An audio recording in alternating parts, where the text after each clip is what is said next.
Praise the lord. ఈరోజు వాక్య భాగం యెషయా గ్రంథం 41వ అధ్యాయం 10వ వచనం. నీకు తోడై ఉన్నాను, భయపడకుము, నీ దేవుడనై ఉన్నాను, దిగులు పడకుము. నేను నిన్ను బలపరుతును, నీకు సహాయము చేయువాడను నేనే. నీతి అను నా దక్షిణ హస్తముతో నిన్ను ఆదుకొందును. ఈరోజు ఈ వాక్య భాగం ద్వారా దేవుడు మనతో మాట్లాడుతున్నారు. ఈ యెషయా గ్రంథం 41వ అధ్యాయం 10వ వచనం కనుక మనం చూస్తే, నేను నీకు తోడుగా ఉన్నాను, భయపడొద్దు, నీ దేవుణ్ణి ఉన్నాను, దిగులు పడొద్దు, నేను నిన్ను బలపరుస్తాను, నీకు సహాయం చేసేది నేనే, నేను నీతి అన్న దక్షిణ హస్తంతో నిన్ను ఆదుకుంటాను అని ప్రభు మాట్లాడుతూ వస్తున్నారు. యేసుని నమ్ముకుని మనం స్టార్ట్ చేసిన ఈ విశ్వాస యాత్రలో, ఈ విశ్వాస ప్రయాణంలో ఎన్నో ఒడిదుడుకులు, ఎన్నో కష్టాలు, ఎన్నో కన్నీళ్లు, చాలా పరిస్థితులు, మన కింద భూమి కంపించిపోతుందా, ఇంకా అడుగు కూడా వేయలేనా, అలాంటి ఎన్నో కలవరాలు గుండా మన ఈ ప్రయాణం ముందుకు కొనసాగుతూ ఉండిద్ది. కానీ వాక్యం చెప్తుంది కదా, ఎవరిని మనస్సు ఆయన మీద ఆనుకునో వాడిని ఆయన పూర్ణ శాంతి గలవానిగా చేస్తానని. ఈ కలవరాలన్నిటి మధ్యలో మనం ప్రభు వైపు చూడడం ఎలాగో నేర్చుకోవాలి. మన ఆత్మీయ ఈ ప్రయాణంలో మన విశ్వాసంలో వృద్ధి పొందడం ఎలాగో మనం నేర్చుకోవాలి.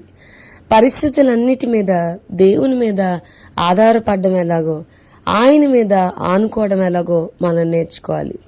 అన్నీ నేనే, నా సామర్థ్యమే, నేనే చేస్తున్నా, నా బలమే, నాకున్న ధనమే, నాకున్న ఘనతే, నా బలగమే, మన మీద మనం ఆధారపడినప్పుడు నేనే చేయాలి, నేనే చేయగలను, నా వల్ల కాదు, మన బలం మీద, మనకున్న ధనం మీద, మన సామర్థ్యం మీద మనం ఆధారపడినప్పుడు ఆటోమేటిక్గా మనం కలవరం గుండా వెళ్తాం.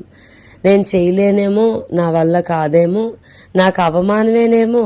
మన మీద మనం ఆధారపడిన ప్రతిసారి మనం కృంగిపోతాం, దిగులు పడతాం, భయపడతాం. అందుకనే దేవుడు ఈరోజు మనతో మాట్లాడుతున్నాడు.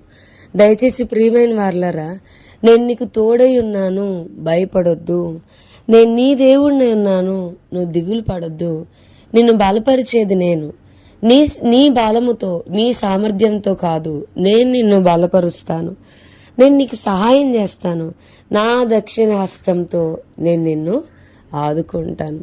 సో దేవుని మీద ఆధారపడడం ఎలాగో నేర్చుకుందాం. మనం దీన్ని అభ్యాసం చేసుకోవాలి. మన భక్తి జీవితంలో దేవుని మీద ఆధారపడి మన విశ్వాస జీవితాన్ని ఎలా మూవ్ ఆన్ చేసుకోవాలో దీన్ని అభ్యాసం చేసుకుంటూ ముందుకు కొనసాగాలని ఈరోజు దేవుడు మనతో మాట్లాడుతున్నారు. మన సొంత బలము కాదు. నిన్నటి దినాన్ని కూడా మనం మాట్లాడుకున్నాం, నీ సహాయం వలన నేను సైన్యంను జయింతునని.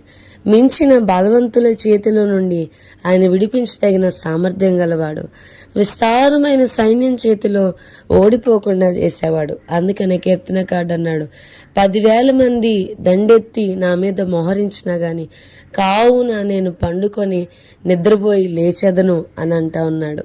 నా దేవుడు నాకున్నాడు, ఆయన బట్టి నేను ధైర్యం తెచ్చుకుంటా, నేను సురక్షితంగా పండుకొని నిద్రపోయి లెగుస్తాను అని అంటా ఉన్నాడు.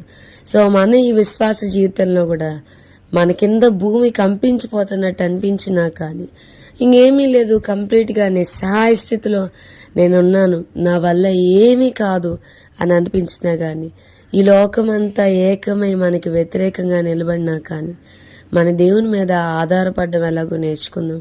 చలింపని వారుగా నిత్యము నిలిచిపోయి ఆ స్థిరత్వంలోనికి మనం వచ్చేద్దాం. ప్రతి చిన్న చిన్న కష్టానికి, చిన్న చిన్న బాధకి, మనకు అనిపించిన దానికి మనం కదిలిపోయే వరంగా కాకుండా కదిలింపబడని స్థితిలోనికి, అలాంటి విశ్వాసం పెకలింపబడలేని స్థితిలోనికి దేవుడు మనల్ని నడిపించునుగాక. ప్రార్థన చేసుకుందాం. ప్రభా, ఈరోజు వాక్య భాగం ద్వారా మీరు మాతో మాట్లాడినందుకు వందనాలు. వాక్యం విన్న మా ప్రియులైన వారిని అందరినీ దీవించమని ఈ దినమంతటిని మీ చేతులకు అప్పగిస్తూ యేసు నామమున అడిగి వేడుకొంచున్నాం తండ్రి. ఆమేన్. God bless you and have a blessed day.